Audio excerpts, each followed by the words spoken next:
Hello again, everyone. My name is Alpha. I am a WMI regional coordinator for the Asia and Oceania region. I'm based in Nepal and I am the moderator for the today's presentation. Talking about the presentation, we are on the 7th week learning about monitoring and evaluation, which is a very important topic. And for today's presentation, we have a very experienced professional, Mr. Robert Benedict Ogunde from Kenya. Mr. Robert is currently working as a managing director for Serve IT Limited, which is a management consultancy firm based in Kenya. He has further experience as a consultant in multiple countries, management consultancy in countries such as Uganda, Tanzania, Somalia, Sudan, Ethiopia. His expertise is in micro enterprise development, microfinance, general management consultancy, and prior to this, he has worked for several leading NGOs and community-based organizations. He also has a great academic background. He is currently doing his MBA at UNICAF University. And before that, he has done various management and IT related diploma from universities in UK and other countries. So let's welcome Mr. Robert Ogunde. We are pleased to have you in our webinar series.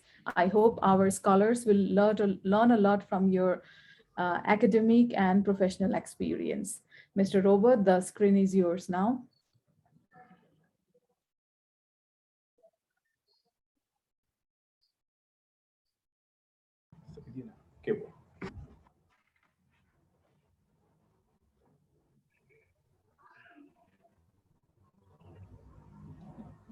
Hi, Robert.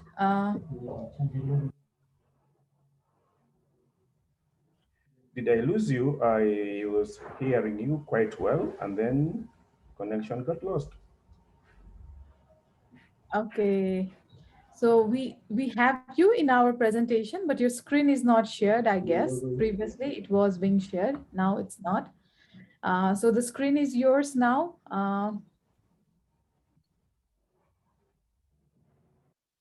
Can you see me? We can see you, but not your screen.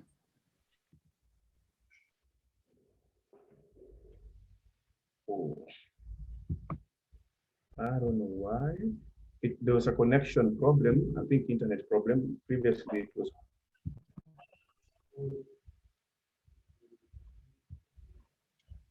I can hear you now. Just see. Okay. Can you see my screen? No, we cannot see your screen. We can see your face. We can hear you clearly. We can see you clearly, but not your screen.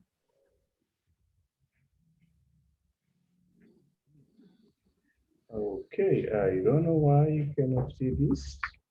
Let me just seek for help. I didn't say here. If it's his screen, I am a up. Oh, you need it. His slide screen, it was there. I don't know why it's not showing up.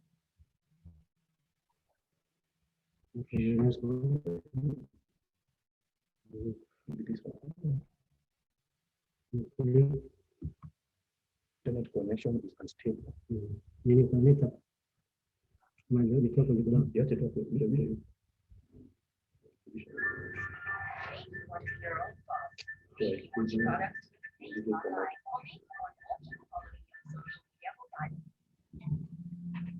Okay, share. I think now you can see it. Yes, perfectly. Okay, sorry for that, just net issues. It's okay, we all go through it. No worries, Robert.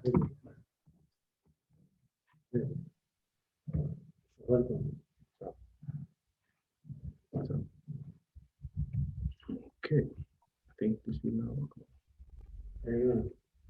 Okay, can I continue now?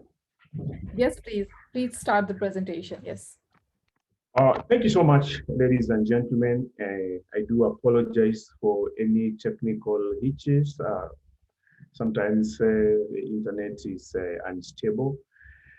We will be able to finish this in a good time. And I'd also encourage you to make notes, even as I give my presentation. And even as I continue to give the presentation, I'll be pausing after some short while just to find or see if anyone has a comment or maybe questions. Alternatively, you can have your questions just listed down, and towards the end of the presentation, we'll have a Q&A. We will be able to respond, or rather, I'll be able to respond to your questions. I don't need to introduce myself. The moderator has already introduced myself, introduced me. So I'll just go straight ahead and give this presentation on monitoring and evaluation. It is my hope that you can hear me loud and clear, even as I continue. We are looking at monitoring and evaluation for community-based organizations and non-government organizations. I'll be able to share some examples, having worked for such kind of organizations.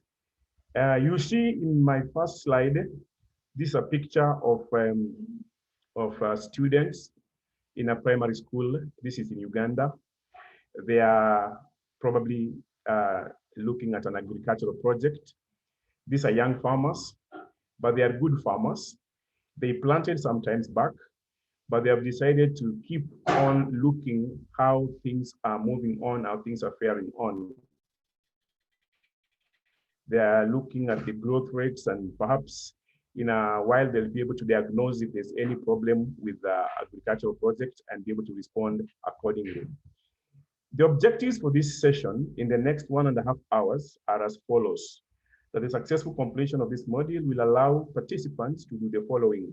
One, to be able to explain the importance of monitoring and evaluating, of course, projects. And secondly, to recognize monitoring and evaluation as learning opportunities for improving program implementation. And then last but not least, to design a monitoring and evaluation framework for their individual programs. So we move on, and our introduction is as follows. Monitoring, review, and reporting are considered core management responsibilities. They involve the following: capturing, analysis, and after you analyze, you communicate the information, and after you communicate the information is used, or rather utilized, to be able to make decisions, to be able to exercise control, or also use it to be able to plan ahead. And that's it. So why is it important? We want to see why monitoring and review is important. And it is important for the following reasons. One, it's monitoring and review and reporting support the following: the identification of successes and problems during project implementation. When the project is ongoing, perhaps in a given month or in a given period of 3 months, there are things that are problematic, and you will not be able to know if they exist if you do not do monitoring. There are things that work well that you may be able to say that these are success stories. You will not be able to capture that if monitoring is and review is not what you are engaging in. But again, monitoring and review is very important because we are all making decisions concerning the projects that we have. But we cannot make decisions if we don't have good information. Information that is timely and that is relevant will help us to implement the projects that we have very, very well. And also, monitoring and review, and even as we shall see later, evaluation, is not something that is done in isolation. It is something that brings about different or several stakeholders. And stakeholders are very, very important people. Some stakeholders could be the donors. Some stakeholders could be the local government. Some stakeholders could be even the beneficiaries and people around the project.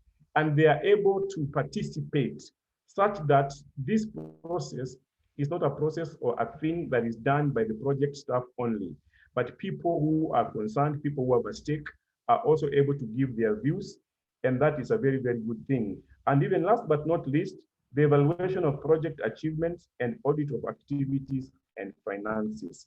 So we also want to know how are finances faring, how are activities faring, are we making progress, are we encountering problems, and if we're encountering problems, what are we going to do? I will be able to share with you later on how we can be able to develop a good monitoring and evaluation framework, but I'm not taking it for granted. And I just want to give some definition of some very, very key terms, which is also very, very important. So when you hear monitoring, a lot of things come to your mind, or to our minds rather. I decided to use this picture of this farmer.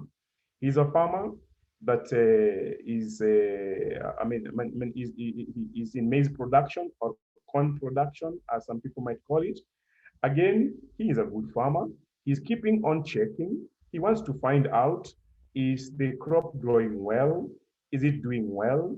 Are there diseases? Are there worms? And if there's anything that is wrong, perhaps if there are diseases, he can come and spray with the right kind of spray. He can come and see what is not going on well and is able to adjust accordingly. So monitoring is a process. Monitoring is a process that, as I said earlier, helps in the capturing, or rather in the collection of data. When you're collecting it, we are saying it is data. But when you subject it to some mode of analysis, it changes from being data and it gives you information. That information that has been captured and that data that has been captured and analyzed now gives us information. That information is now being communicated to the relevant parties. It could be communicated to the project manager.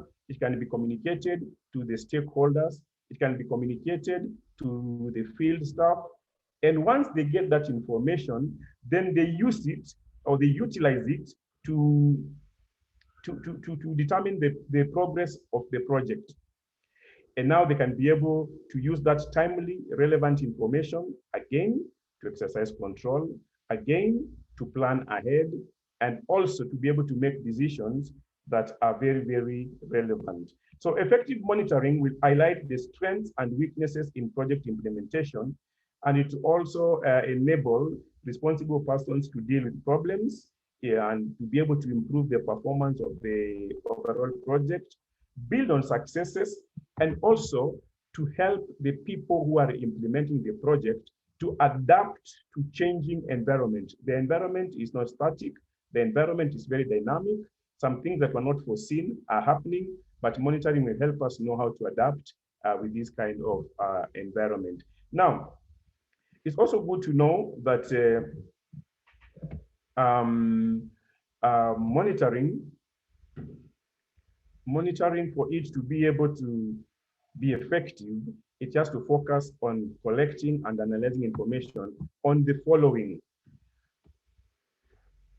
You want to look at the physical progress in a given project, the input provision, the people who are working, whatever is being supplied to that project for it to be able to move.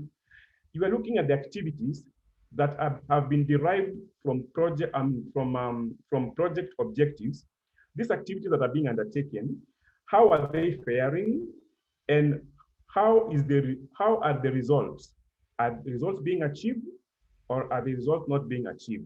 Now, in a program also, there are many processes, and you also want to see or to monitor the quality of these processes. For example, how is stakeholder participation? How are people who are concerned with the project, how are they involved? Because again, bringing on board different people or different people who have a stake in the project can be able to give us a lot of views that affect the project. Now, projects also are being financed. Any activity that we want to do, there is a budget for that activity. And now we are also monitoring the financial progress. How much was budgeted for a given activity? And then at the end of a week, or the end of a month, at the end of a term, or even at the end of the year, we are looking at that particular activity, line activity, and we are saying, for example, we had budgeted for $1,000 for this kind of activity. But after a given point in time, we realized that we've used maybe $800 instead of the $1,000. So we have a variance of or a discrepancy of $200. And we are asking ourselves, how can we be able to explain this variance? We shall be able to see more practical examples later as we look at financial progress. We are also focusing on the response by target groups to project activities. The people using the services, people using facilities, and then we're also trying to find out, is there any change in knowledge? Is there any change in the attitudes of the people or the target people, or sometimes called the beneficiaries? Or is there any change in their practices? So it has to focus on these things.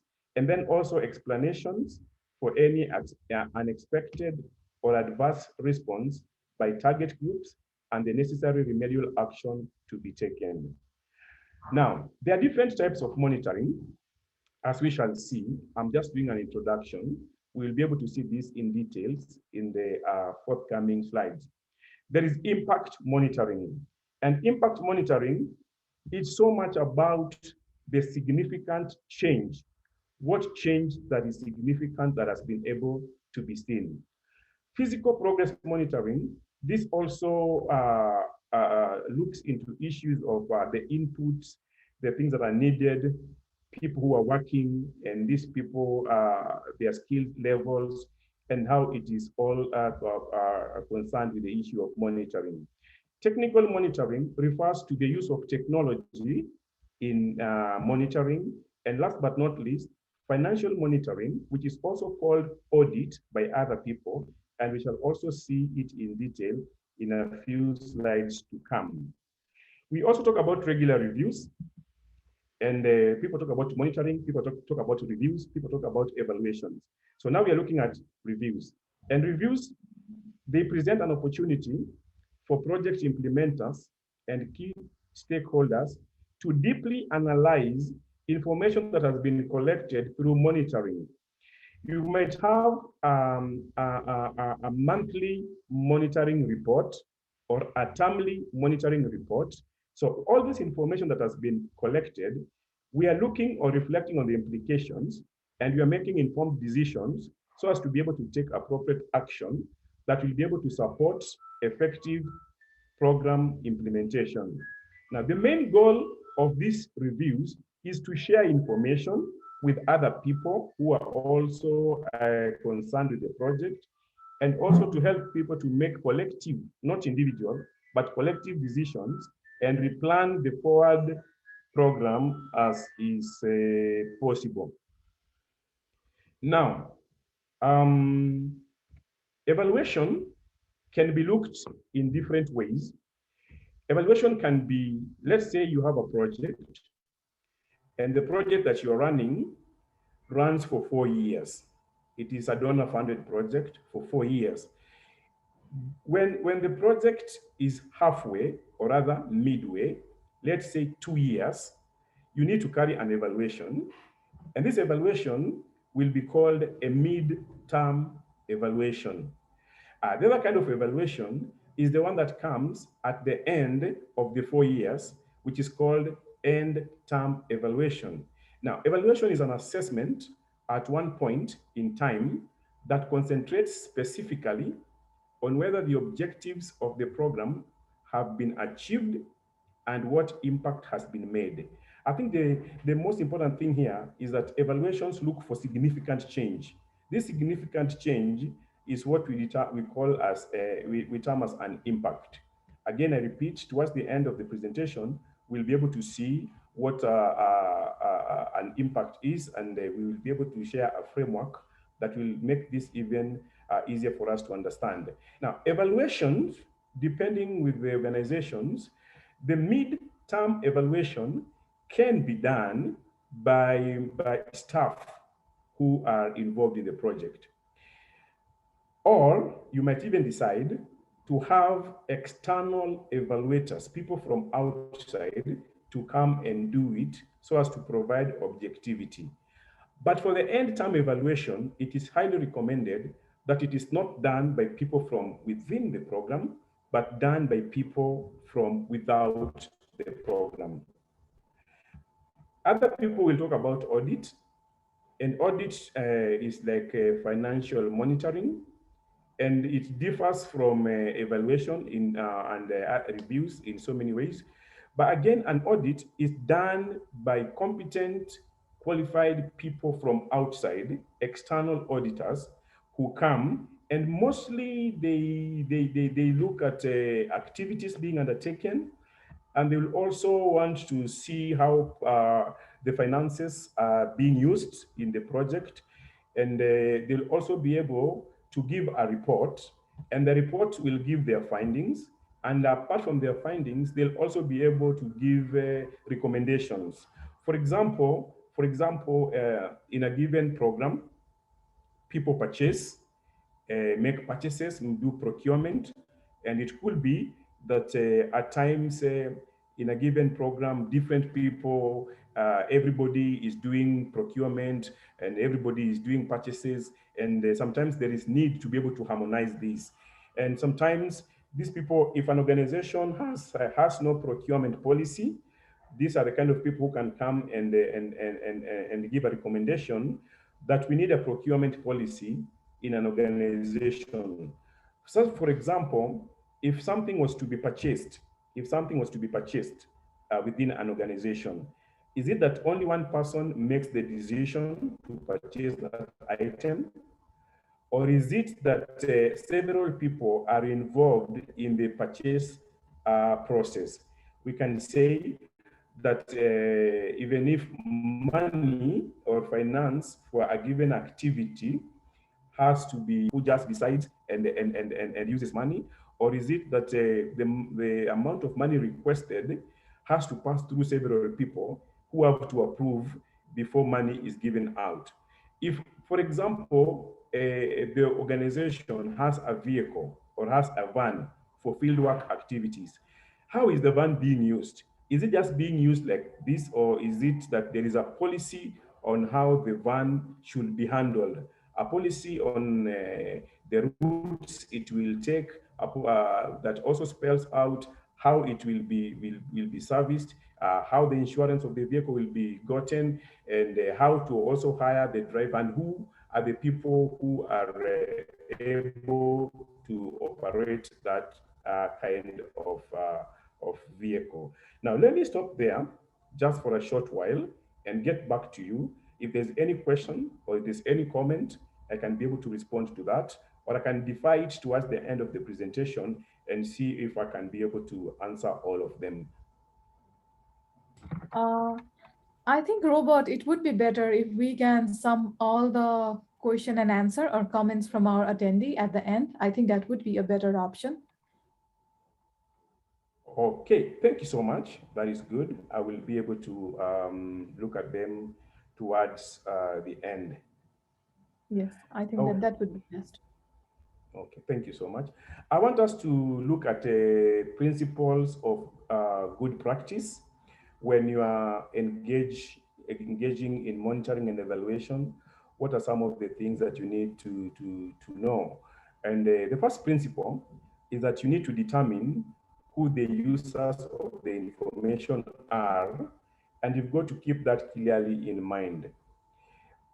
Monitoring that will capture and analyze and communicate some information is good for you to know who is who and who will need what kind of information.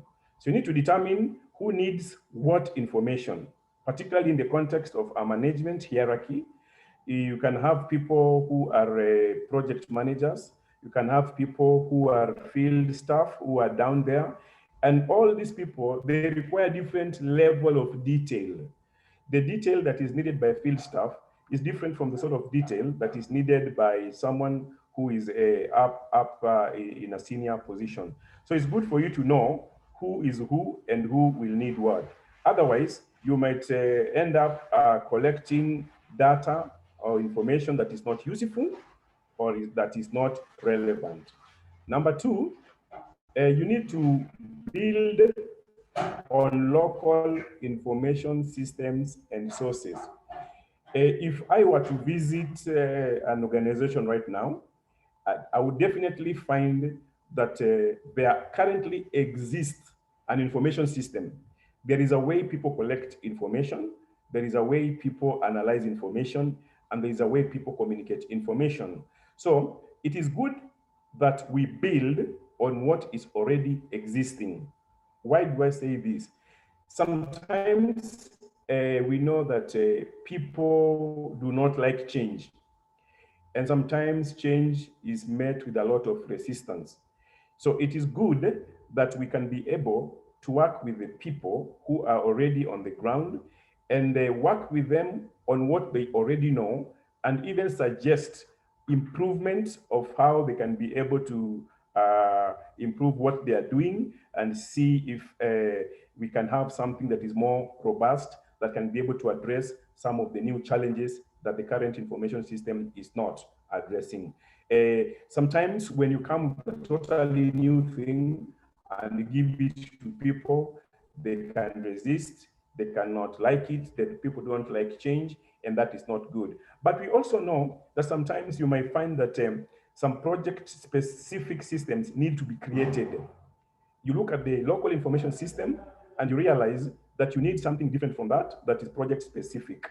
But even if you want to come up with something like that, you have to put in mind that projects need careful assessment because they need a lot of resources to be able to come up with a new or totally new kind of information system. Number three, collect only the minimum amount of information required. Sometimes you might make a mistake and collect lots and lots of information, which is not very, very important, but is still good. And here, you need to make a distinction between what is a must to know and what is nice to know. Other information that you collect could be nice to know, but what you should be doing here is that you should be collecting information that is a must to know.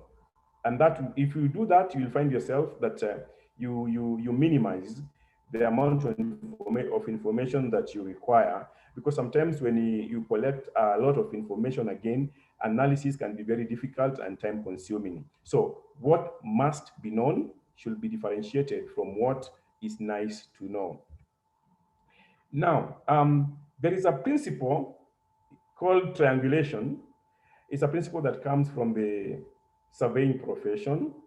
And this principle, from the word triangulation, triangulation comes from the word triangle. A triangle has got three sides. And if, for example, one wants to know about the results of capacity building activities in a criminal justice system, it is useful to seek evidence from more than one source. So do not rely on only one source. Try to get more than one sources that you can be able to get evidence. So if you are looking for some kind of results of capacity building from a criminal justice system, you may decide to seek evidence from court officials. Court officials will give you information. You might still go to lawyers. Lawyers will give you information about that kind of thing. But also, apart from this, even the victims of crime can also be people that you interview, and they can also be able to give you information so that you have the information from several sources. In this example, I've mentioned three. But also, you can use more than one collection method.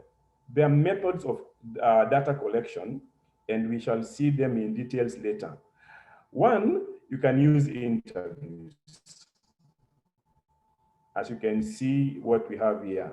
You can have interviews with these different sources. Secondly, you can also decide to look at reports and documents. This we call it documentary analysis. What do the documents have to say? What do the records have to say? So documents, records that are kept is in number two. Number one, we had interviews, but also you can do observation. What do you observe when you go, when you pay a visit? What observations can you be able to make?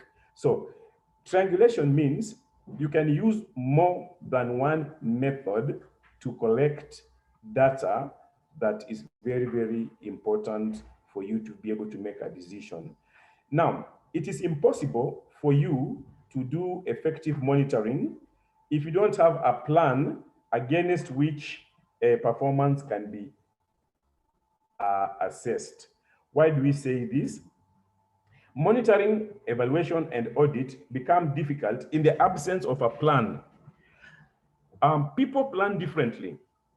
You may have an annual plan, and an annual plan can also be broken down into a termly plan, and a termly plan or a quarterly plan can be broken down even into a monthly plan. So if you are doing a monthly monitoring activity that culminates in the production of a monthly monitoring report, you will need to be able to have a plan, the monthly plan, to be able to assess performance based on what is there. For example, you say that within the first month, we need to have trained 45 youth to start their own businesses.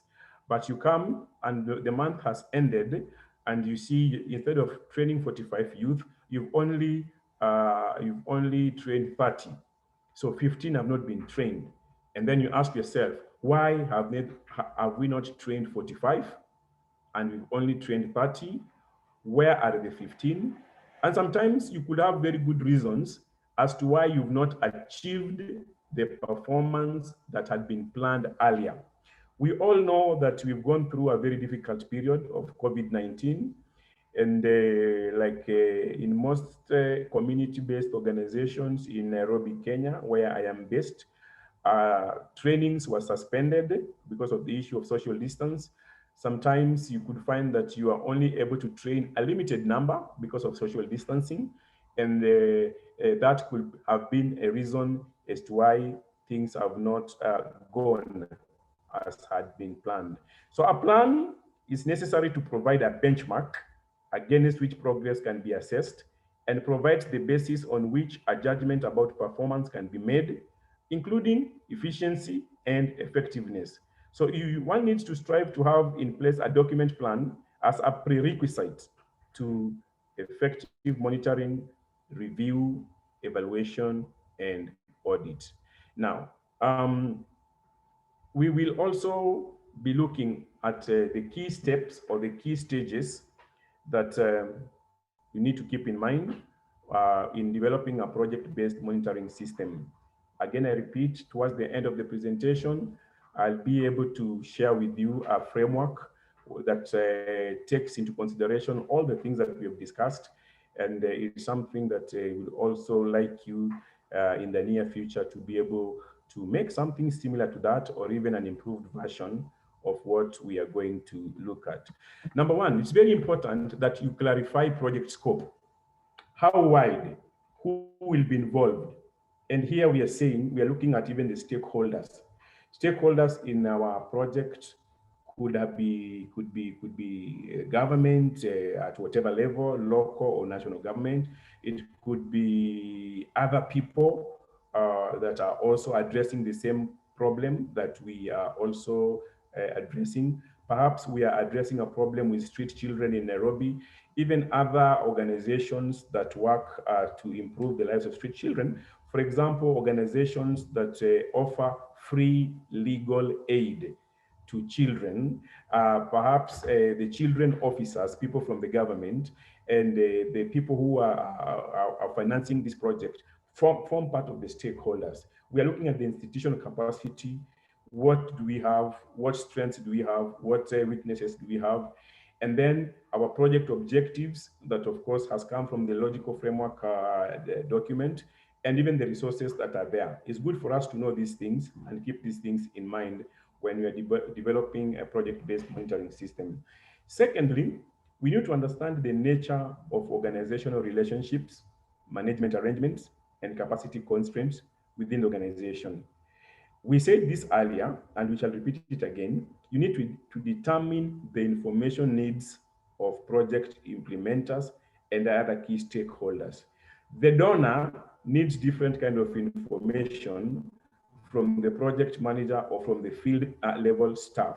or maybe from another government kind of, government representative that is there. So who is who, and what should they know, or what do they need to know? What are the information needs?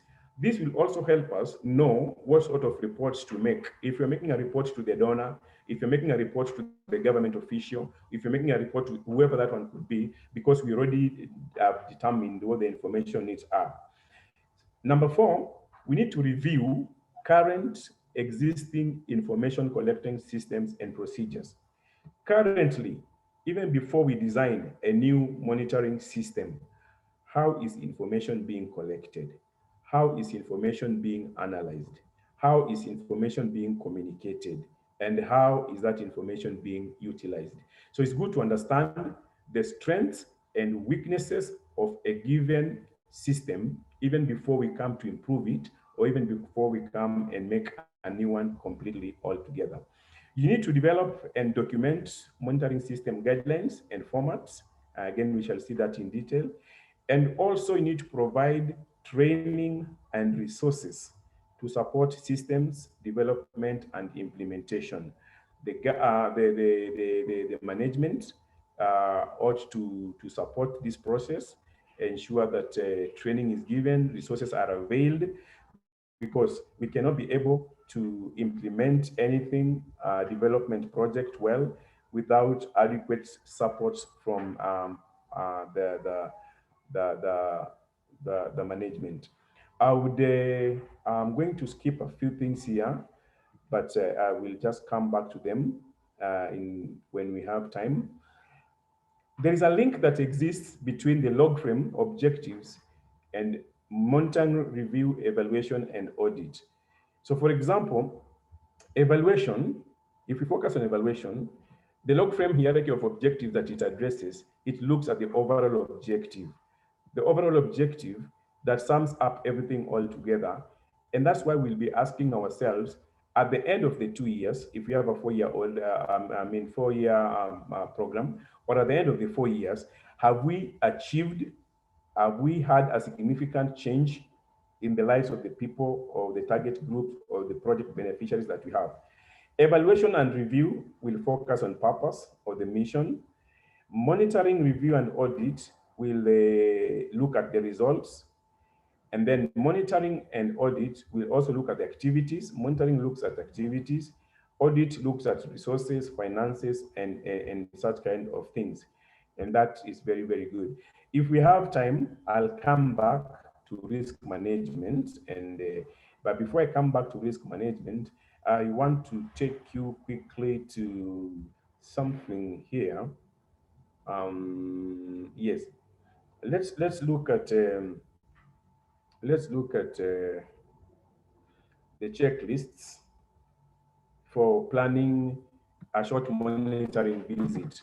So you want to come or go somewhere and you want to visit that place and collect information or collect data. And now you need to be prepared before you do something like this. And you need to have a checklist to help you ensure that you do not omit important things. For example, a checklist of things to do or to consider. Number one, you need to familiarize yourself with background documents, including as appropriate, one, the financial proposal, the log frame matrix, whereby you can see the objectives and how they relate to each other. You need also to familiarize yourself with the most recent annual or updated work plan and budget, especially when you are doing financial monitoring. You need to know the budget for the different activities. And you also need to see the work plan. And organizations are different. The organizations that have a termly or a quarterly work plan, some have a monthly work plan, get to familiarize yourself with this. You also need to familiarize yourself with previous monitoring or progress reports. Perhaps you are in the second quarter and there was a monitoring report for the first quarter. You need to see the link. You need to familiarize yourself with that. For the people who are doing, who have a lot of focus on financial monitoring or doing audit, You need to have and acquaint yourself with the financial statements. If the profit and loss accounts in other places, or the expenditure, and even the budget that has been there initially. So number two, you need to familiarize yourself with the content of these documents and discuss issues with colleagues who may be working on the same similar project. It is not something to work alone. You need a second eye or a third eye. So work with the colleagues, and they'll be able to help you understand these documents and the implications. Thirdly, you need to clarify the purpose of the visit. Why are you visiting? What will the visit achieve? What's the objective of the visit? You don't just visit something blindly. And you're asking yourself several questions. Is the purpose of the visit primarily to audit or check? Or is there also a support or advisory role to be played?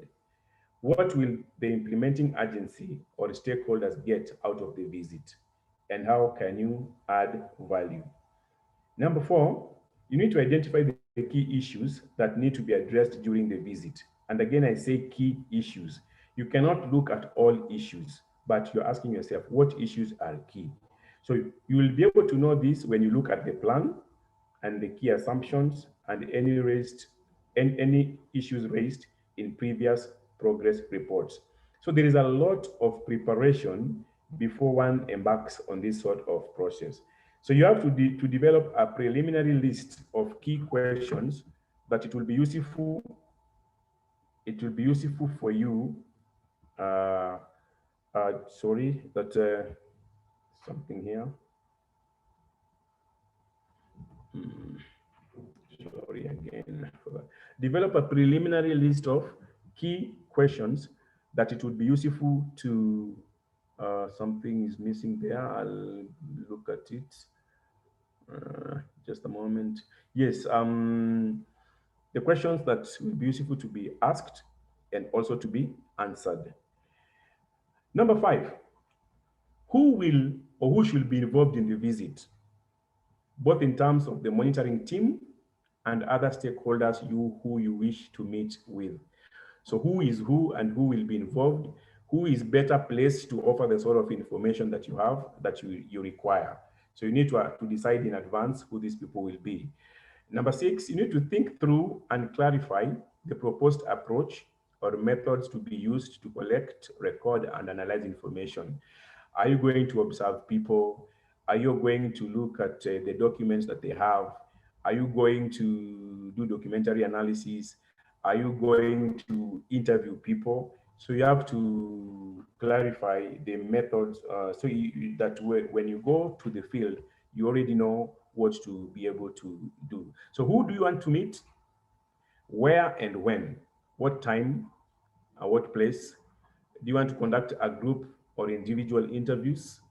You can have a one-on-one. You can have several people together. Countries are different, cultures are different. In other places, you cannot be able to meet men and women together, so you have to meet them separately.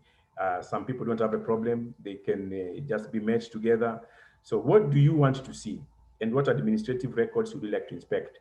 Some organizations put some records, and at times it might be good to look at those records.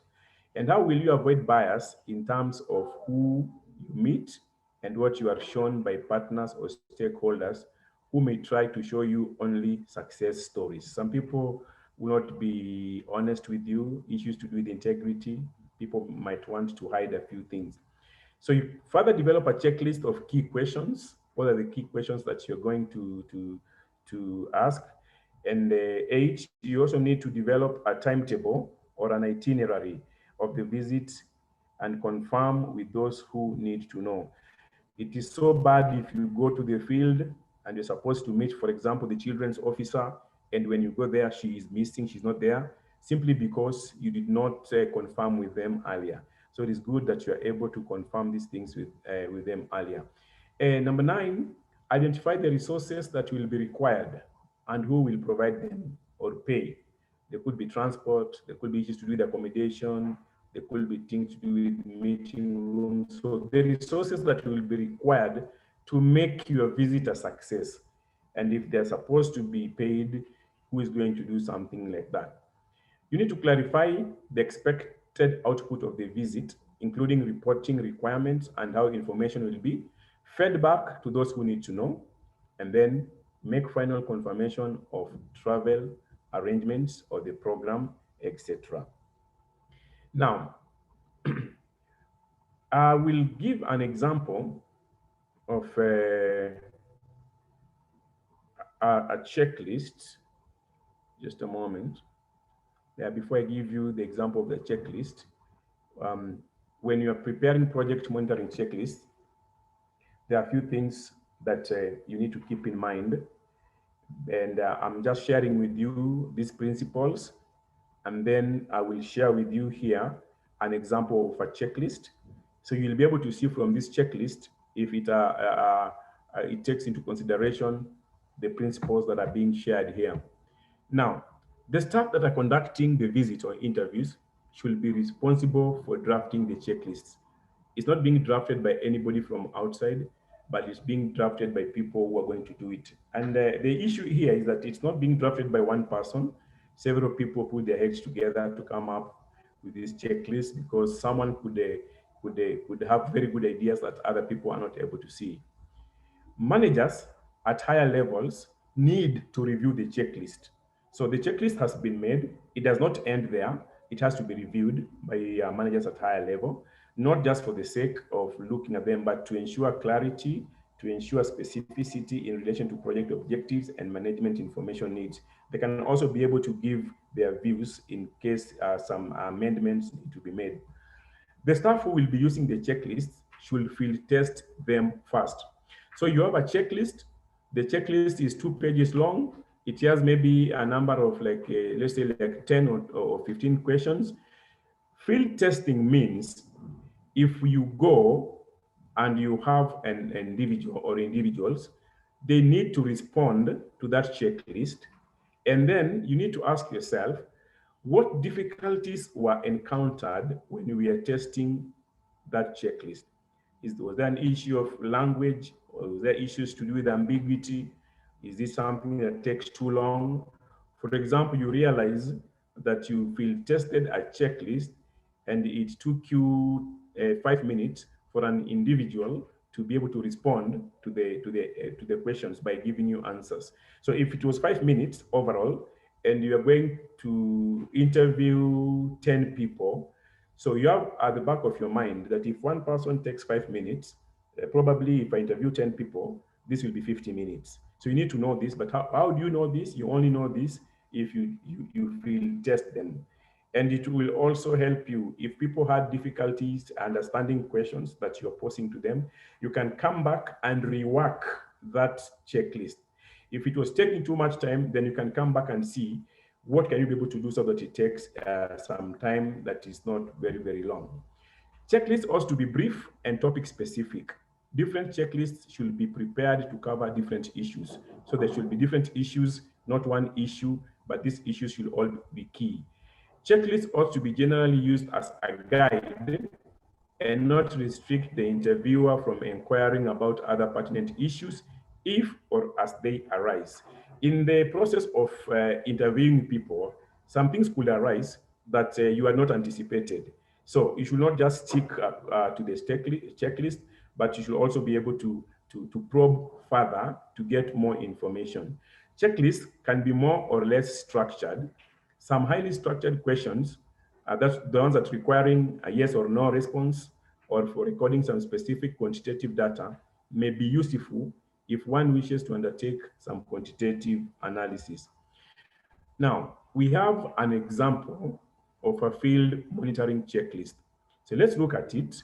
And this is a maternal child health clinics. So it is a project or a program that looks at health issues. And this one is an example.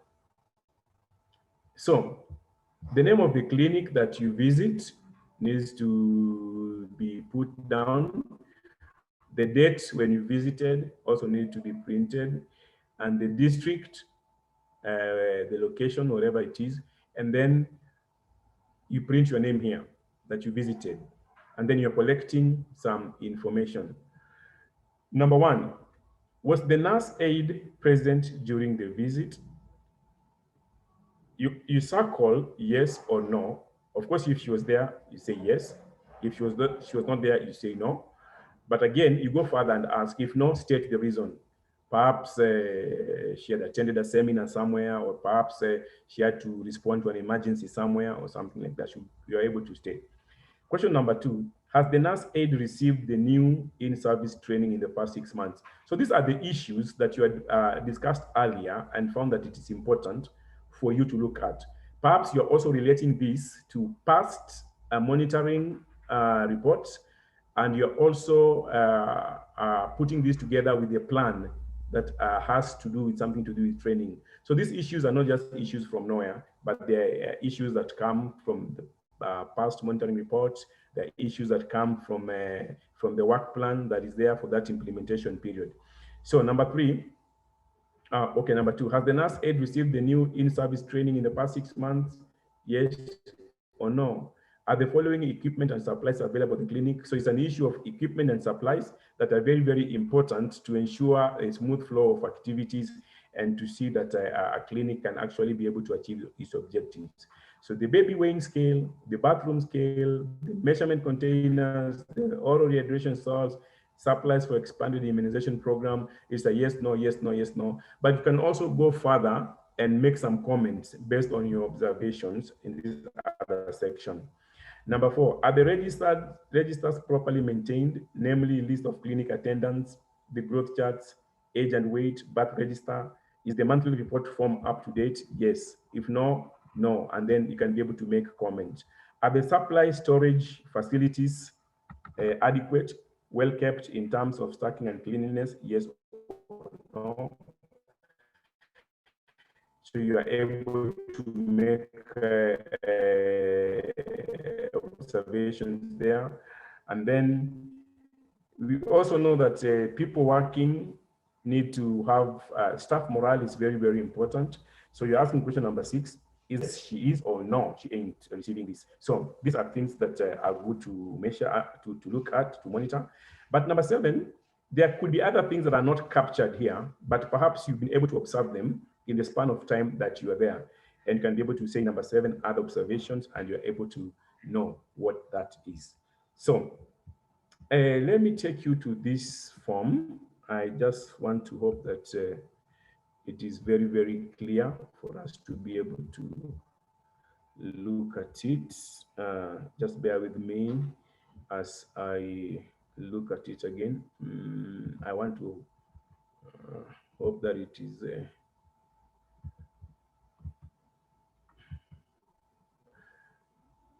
Oh. I think the first column and the last column are somehow invisible, like they are cut off from the screen. Can you see it now from the screen?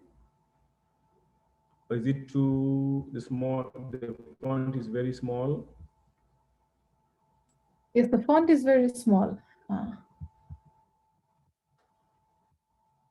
Okay, let me see just for a short while. Can you see it now? Yes. Is it better? Yes, I think that's yes, better.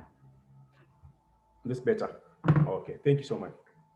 Now, in a given program, there could be a number of objectives. You could have an objective that relates to networking. Perhaps you decide that you are not able to do everything as pertains to your area of intervention.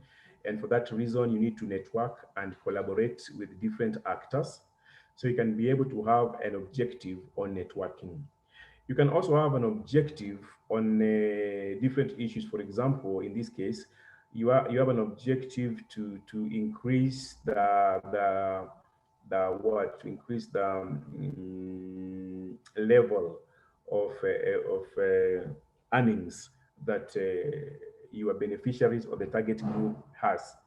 For example, if you want to increase the amount of money or increase income levels of the street children that we are targeting in this particular form kind of a program, we will have several activities. An activity could be one, to expose them to people or to other children who are just like them, who are already engaging in some sort of income generating activities. So that is an exposure visit, which is an activity.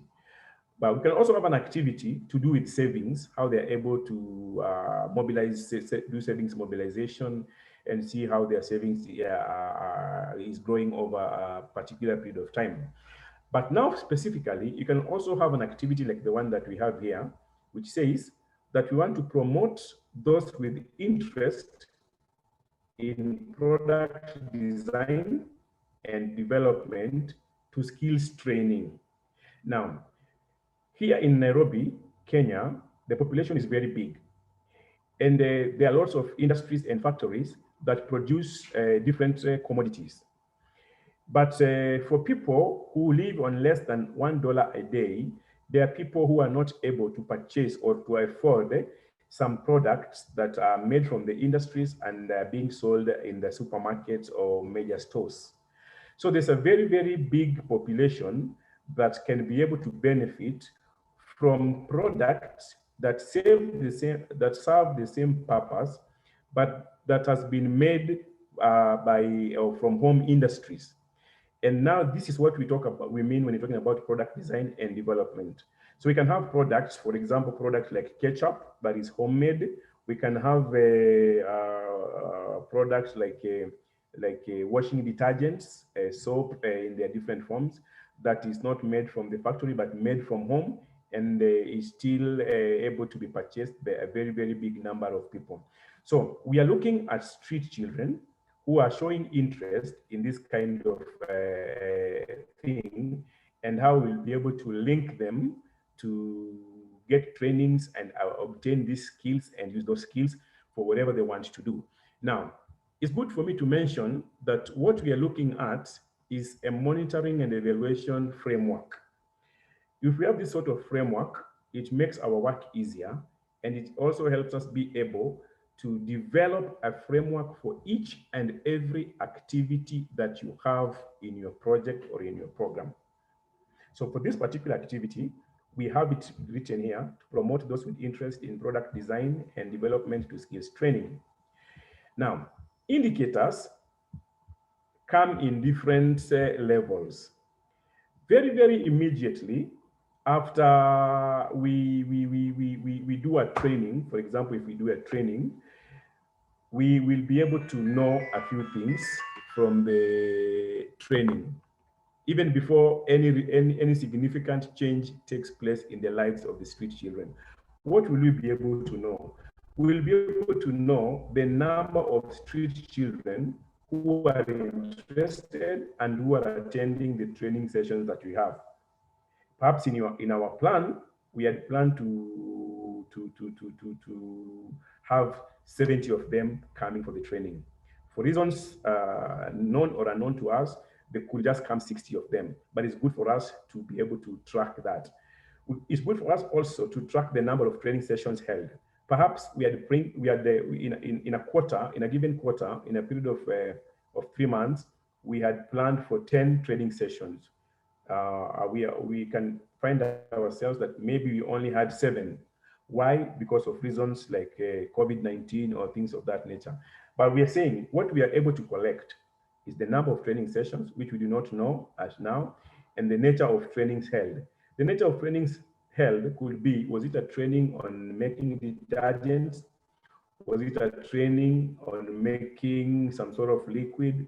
Was it a training of making ketchup? Was it a training of making whatever it was?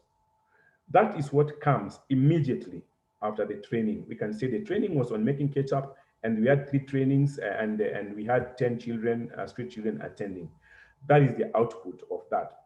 But it is our understanding we are doing this with an aim that once they attend the training, there will be some change with time in their life. Now, the most immediate change could be what we term as the effect of the training, and is now the effect indicator. And now we will see, apart from attending, they have gone a level higher and they have also acquired. So number of street children acquiring skills in the areas of training. How will you know that they have acquired skills?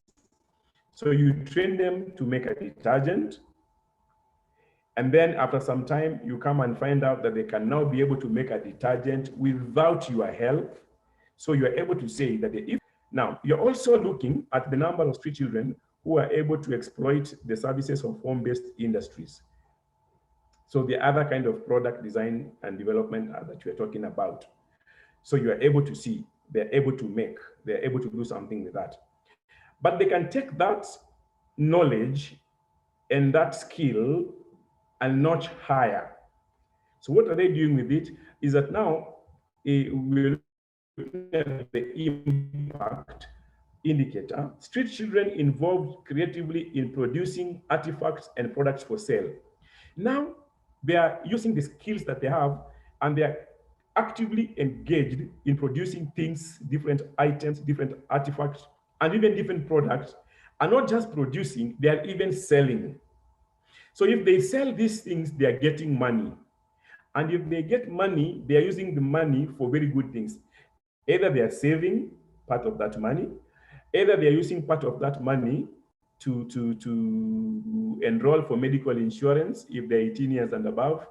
Either they're using that money to take their children to school now, because street children also give birth to children. And now we can say, this girl was in the streets, she attended a training, she got the skills, she's using the skills to make products, she's selling the products, she's getting money, she's using that money to take her child to school, she's using that money to provide 3 square meals for the child, and she's using that money perhaps to pay for rent. She used to sleep under vehicles. She used to sleep in other dangerous places, but now she's living in a house. Now that is the impact. That is the significant change that we are looking at. But what will indicate that? Just what we've been able to explain. Now, you're also looking at what should be collected, what information will be collected. Remember, we said that you need to determine the information needs, and you need to know what should be known. You cannot be able to collect everything. You need to collect what is a must to know, not a nice to know. Now, we are looking at the information that can be collected, and we are saying that street children participating in sessions, what number of sessions, what kind of sessions, number of sessions that have been held, there were 10 out of this. Content of training, what is it that they were trained on, what skills were they able to acquire, what knowledge, what kind of attitude. You're also asking yourself the types of products developed by street children. Now they were trained, they are making ketchup, they are making detergents, they are making sugar, the types of products that are being that information is good to collect that sort of information. It will help you when it comes to report. But the information to be collected, you need a method to collect that information. How will you know? We said earlier, you can triangulate. You can use more than one method, and you can interview more than one sources. So you can observe a training taking place. You can observe the street children making the different products. You can interview people who are involved here, either they're trainers, either the people who have been making these things happen. You can also interview the street children themselves. And somebody will tell you, before I joined this program, I used to sleep under abandoned vehicles. I only used to eat 1 meal per day. When I was sick, I never had money to go to the hospital. But now things are different, because now I live in a rented house. I have my own money. I can take my child to school, and I think that is called a focused group discussion, where you can have 10 to 15 youth, and you can be able to engage them, and of course, using your checklist or using your guide, your focus group discussion guide, you are able to see what is happening. So you are collecting information that is here, information to be collected, this is the way it is being collected. But now, you need tools to collect that information. In the previous slide, we talked about a checklist, about the maternal health clinic.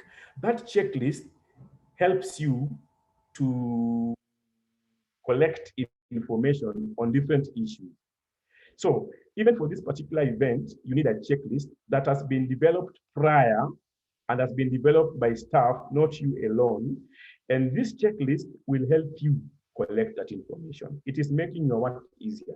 A tool is something that makes your work easier. So a checklist is a tool to help you collect information. You can also use a focus group discussion guide, what to do, what to not to do when you're interviewing or when you're having a session with this kind of youth. You can also use a report, and you can also use a notebook. Now, you've collected using the methods shared, you've collected using the tools that are there. It's time for you to do what? It's time for you to analyze that information. You can analyze that information manually, but some information, like the one that involves data, financial data, and numerals, can be aggregated, they can be analyzed using a computer. And for here, we say the Excel, Microsoft Excel can help you know percentages, know the totals, know how much money has been received and things of that nature. And then this information can be communicated to the relevant people, and the relevant people can look at it and see successes, can look at it and see problems, and based on the problems that they see, they're able to apply remedial action to see that things are good. So if you have something like this, that I here call a monitoring and evaluation framework for a given year, that will help you. Remember, this is just for one activity. You can develop this for all the activities that are planned for in the different objectives of the program in that year. And this will help you collect what is necessary. This will help you determine what your output indicators are, what your effect indicators are, what your impact indicators are, the tools you use, the methods you use, and then you'll be able to analyze that kind of thing. Time, Madam, kindly advise us.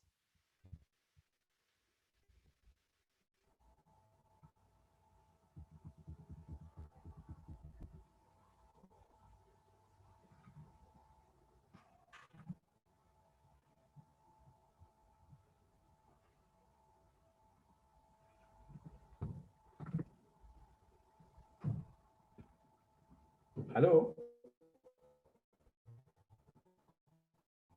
Hello, Robert. I'm sorry, my internet connection is not nice.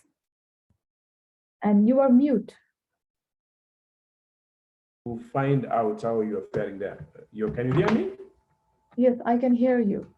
But Good. I didn't hear you in the initial. There was an unstable internet connection message, so maybe I didn't hear your initial message. Would you repeat that? Oh, I was asking if how we are faring on in terms of time. Okay, so let me check. So we have around we have to wrap up within 30 minutes now. Okay. Around 30 minutes.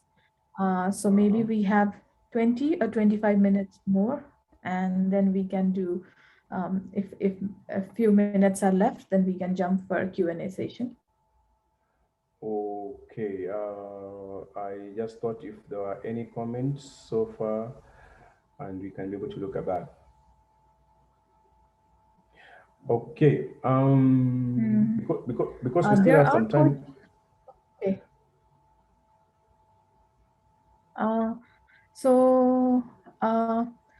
I think let's finish the presentation and try to deal with the questions in the end. And I think it's no worry if the presentation is ended beyond the time, I think.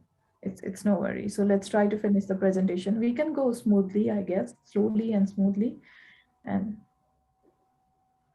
Okay, because we still have some time before we go to Q&A, let me share something again with you briefly here.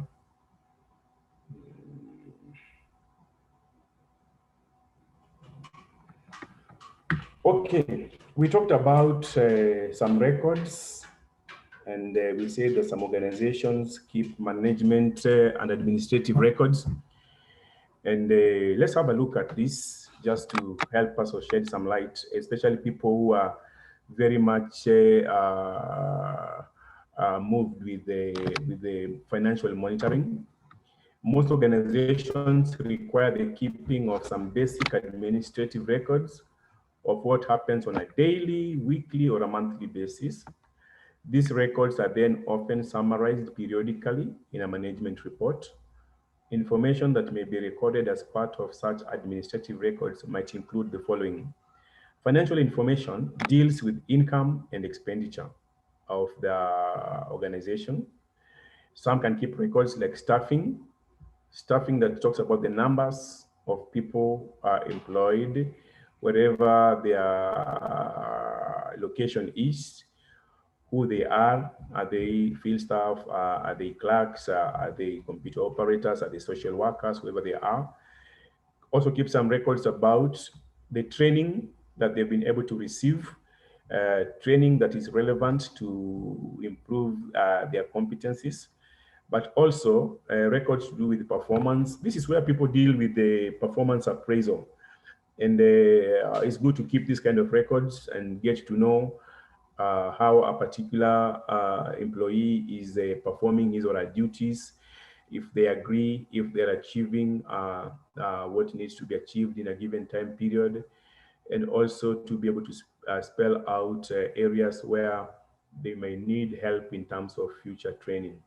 Some organizations will also keep procurement, inventory, and asset records. So all the assets, if they are computers, if they are vehicles, if this is furniture, they are numbered, they are kept well. We are able to know what is what and what is kept where. And also service stroke delivery provision records, e.g. number of farmers receiving credit or other inputs, number of children vaccinated, number of children attending school, number of business people accessing credit, etc. This depends on specific programs that people are running. They could be different. You see, some are agricultural based, some are issues to do with offering credit and microfinance. Let me just mention something to do with risk management, and then we go to our Q&A. So there was something about risks, and I think it's good for us to just know. Sometimes things that are unforeseen can be able to affect our projects or our programs, and that will be very important, very, very quickly. Risks are there, and a risk can be defined as something that was not anticipated, it was not seen coming, but when it comes, it has an effect or an impact over our work and the things that we do. And of course, that can be a low impact thing, can be medium impact, or can be a high impact, depending on the particular kind of risk. So project objective achievements is always subject to influences beyond project manager's direct control. This is the issue of assumptions and risks. So the external environment need to be monitored to identify whether or not the assumptions that have already been made are likely to hold true, what new risks may be emerging, and to know to take action to manage or mitigate these risks where possible.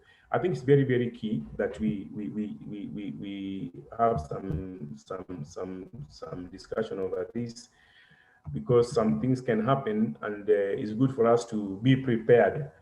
I am also just sharing a matrix here that can help you know how to manage a risk, and it's just an example format.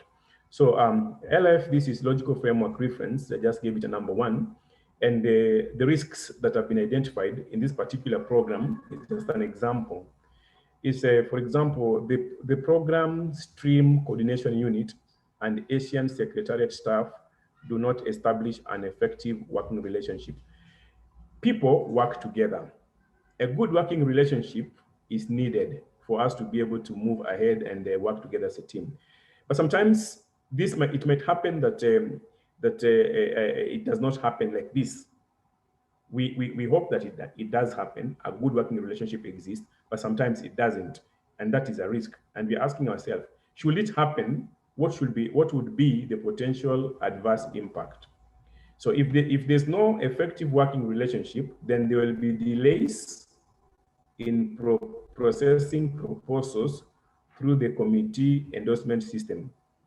And then we're asking yourself, what level of risk is this? Is this something high, medium, or low? High means that it will really, really jeopardize the achievement of our objectives. A medium is not very, very much, and then low is a low probability. So that is medium. It can be, you could abbreviate it as H, meaning high, and L, meaning low. But if there is a risk and we've seen its potential impact, we are also asking ourselves, how can we be able to manage that risk? So that's the risk management strategy. And we are saying, for this particular example, it's just been derived from somewhere, annual management contractor stroke PSCU staff performance assessment by joint chairs of joint selection and review panel and appropriate remedial action taken by all parties. There should be someone who is given that responsibility of ensuring that this happens. The responsibility, people charge that responsibility, is the delegation on ACEC. This is an abbreviation of something else, don't worry, and contract. Just a moment. Delegation of ASEC and the contractor. We are also, and ASEC, these are abbreviations of some organizations, do not appoint appropriately qualified skilled members to the JSRP. Skilled members, people who are qualified, people who are experienced, are needed to help organizations work well and achieve their objectives. And then we are asking ourselves, that could be a potential risk. So what could be the impact if people who are skilled and qualified are not appointed? So inadequate appraisal of proposals and selection of weak activities for implementation. This is coming as a result of not having people who are qualified, people who are skilled, who are experienced, which is a what? Is a risk. So we're saying that impact, that is low, and then we are saying, for us to be able to counter this, what do we do as a risk management strategy? EC and ASEC, which are the concerned organizations here, must commit adequate time and resources to the JSRP process, stringent appointment process, to ensure that only people who are qualified and skilled and experienced are appointed. Because if that happens, then this risk will not happen. People with the responsibility, these two organizations have the responsibility to be able to do that. So it's just a framework again here that helps you. You can have a session and brainstorm with other project officers about the potential risks that may affect your program. You can also ask yourself, what sort of potential adverse impact will it bring? Supposedly it happens, how will it impact us? Then determine if it's high, medium, or low. But also very, very important, you must get a management strategy to counter this or to address this. And then you don't have this and leave it hanging. There are some people who are charged with the overall responsibility of ensuring that this strategy is formulated and also executed. And that will help you be able to deal with the unforeseen things. And also very, very quickly, just to mention something on data analysis, is that data collected has to be analyzed effectively so as to produce meaningful information that can be used by management for planning, for making decisions, and for exercising control. Data has to be appropriately analyzed and presented. We shall wind up with the main methods to analyze and present quantitative data, type of analysis, planned versus actual. What was planned and what has been achieved. For example, we learned from administrative records that 250 social workers have received training on facilitation skills. We need to know how this compares to what was planned in order to make an assessment of performance. If the plan was originally to provide training for 500 social workers and all the resources originally budgeted have been spent or depleted, this would then indicate a problem either with implementation performance and or with the original plan and budget planners. And managers would need to analyze the causes of the problem and determine an appropriate course of remedial action. So that is planned versus actual. We can also look at a percentage, sorry, just a moment, percentage ratios. Calculating percentages and ratios is a particular useful way of presenting performance information. So I'm giving a description, I'm sharing a type of analysis, and I'm giving a description of this sort of analysis, and this should make it easier for you to be able to know how different organizations may use different types of analysis. Assuming that the planned targets are reasonably accurate or realistic, such ratios help us see how close we are to achieving what we originally intended. If comparing planned with actual performance, low percentage figures immediately highlight areas of potential concern and should trigger an analysis of cause and subsequent decisions on taking remedial action. There are more types of analysis, trends over time and comparisons between periods, and a description is given here. You have access to these notes. And also another kind of analysis could be geographic variance. Let's just look at this. Projects being implemented in multiple locations can be monitored in such a way that geographic variations in performance can be identified. Location-specific problems may need to be addressed. An analysis of data from different counties, districts may reveal issues requiring management attention. Group variance also is a type of analysis, and also a description is given. This continues to work norms and standards, and the corresponding description is also given there. I beg to stop there, and I beg to say that these slides can be shared to all the participants who are listening to this presentation. And I also say that it is time that I can receive your questions. The questions that I am able to respond to, I will do that before time elapses. Now, I would kindly request that you send them to my inbox, and then I promise to respond to all questions that will get into my inbox soon as possible. So I take this opportunity to welcome our moderator to take charge of the question and answer session. And thank you so much for your time. Thank you so much for listening to me. I hope my English is understandable. And thank you so much. I think, Robert, your presentation was excellent. Like, it's simple, it's detailed, it's knowledgeable. I think there's no confusion in your presentation. You have explained all well and even explained the parts where we were about to be confused. I think it was an excellent presentation. However, I would like to ask few questions. So what exactly is different between monitoring and evaluation? Often the times like it sounds like they are the same thing, but is there a particular difference between both? Okay, is there another question? Thank you so much, moderator. Any other question?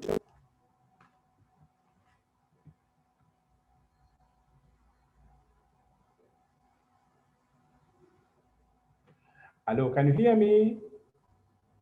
Yes, I can hear you. I don't know if it's my network or anything else, but I didn't hear you for a few seconds. But now I do hear you.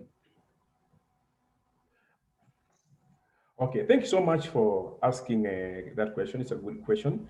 Let me say that monitoring is something that takes place continuously on a daily basis, on a weekly basis, on a monthly basis. So the issue is that you are collecting information continuously, you're analyzing that information continuously, you're communicating it continuously, and you're also utilizing that information continuously. So, monitoring results or monitoring reports, it will be a monthly monitoring report. We call it here MMR, monthly monitoring report. Could be there for the month of January, the month of February, up to the month of December. We have 12 monthly monitoring reports. But we also know if, for example, we are running a project that is for 2 years, it has been funded for 2 years only. And after 2 years, the donor is going to withdraw the funding. We are saying we will need to do something called an evaluation. And an evaluation is not like a monitoring because it is not a continuous thing, it's not a daily thing, but it is an assessment. It's an assessment at a specific point in time. Remember, we said that evaluation can be a mid-term evaluation, and the evaluation can be end-term evaluation. Now, monitoring is done by the staff. The people who are working in that project are filling some kind of reports. They are making reports every month, every quarter, and every year. So take example that we have a 2-year project. So we are saying at the end of the first year, we need to do an assessment at a particular time. And the objective of evaluation is that we are trying to see, is there any significant change that has taken place? Remember, we said that the midterm evaluation can be done by internal staff. So you and your staff can do an evaluation, which is an assessment at a given time. But the objective is that you want to know, is something big happening? Is there a change that is happening? Or is there a change that is not happening? Also to say that at the end of the 2 years period, you are also going to close the project. The project is coming to a close, and you're asking yourself, over this 2-year project, what have we been able to achieve? Is there any impact? So I could say that evaluation looks so much into the impact indicators, and monitoring can look so much up on the output indicators. So we can say that we have a program that we want to see that we improve the lives of street children, just to use an example. Because we have started for the first month, we have monitoring will capture the number of people who are coming, the number of street children who are coming for those trainings. Monitoring will also capture the type of training that has been given, which is so much about output indicator. But after some time, 1 year, or after 2 years, a lot has happened with the street children.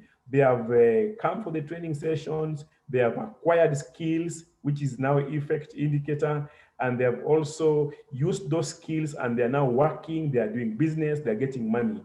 So evaluation will now be concerned about the change, the significant change or the impact, the overall objective of the program is what evaluation looks at. Monitoring looks at results and the activities. So basically, it's something like that. I hope I have responded well. Yes, perfect. Like you responded, like I had a further question, but you all captured everything in all your statement. Like, thank you, Robert. I think that's it. And we are also running out of time.